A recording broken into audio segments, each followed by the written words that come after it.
Well, joining me now is Michael Stuttman. He's a New York City-based leading divorce attorney and founding partner of the family law firm Stuttman and Lichtenstein. So good to have you on the program.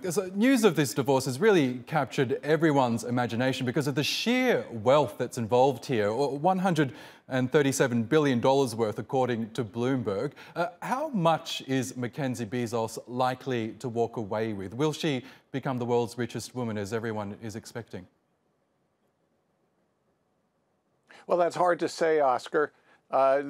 In cases like this where there's so much money and you've got very smart people who accumulated the wealth, it's more likely than not that they're going to divide up the assets amongst themselves, and then they're going to tell everyone else how they're going to do it.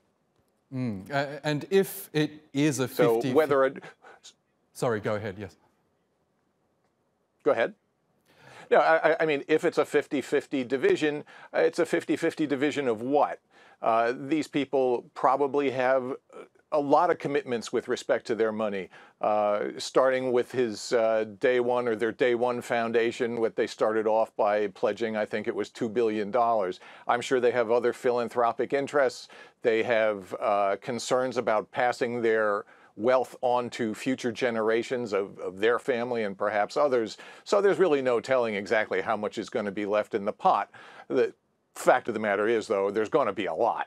That's right. And when the super rich get divorced, I mean, we have things like stock options, houses around the world, artwork, an untold number of assets that you and I probably don't have to deal with. So how are those divorces different from the divorce of the average American?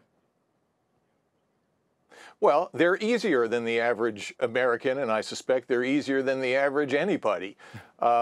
When you've got that much wealth around, you are not going to find people necessarily fighting with their dying breath over the last marginal dollar, because it's just not that important to them.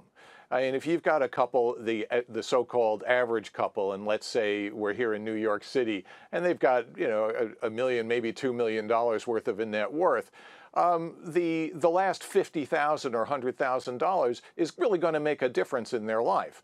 By the same token, when you've got as much money as this couple has, it's hard to imagine that $1 billion, as mind-boggling as that is, one way or the other is going to make that much of a difference in their lifestyle.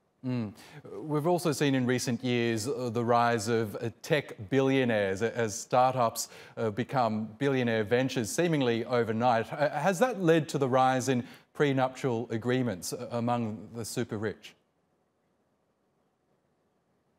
Well, I believe it has. I think we've seen a general increase in prenuptial agreements across all walks of life. As people are becoming more and more evolved in their contributions to the accumulation of wealth in the family, each party is going to have a stake in thinking that they are entitled to what they contributed and not allow themselves to be kicked to the curb. Interesting. And in terms of the law in the United States, I know family law changes from state to state, but has it kept up with the rise of billionaires in America? Well, yeah, I think so. I mean, it started even, there has always been a segment of the population that is hugely more wealthy than others. At one point, it was people who were worth tens of millions of dollars. Then there were hundreds of millions of dollars. Now they're billions of dollars. But the perspective of the judiciary and the perspective of lawyers and the perspective of the people themselves remains the same, you know, year over year or generation over generation, regardless of how many zeros you find at the end of the number. Interesting, and I'm sure we'll be watching proceedings very closely. Michael Stuttman in New York, thank you again for your time.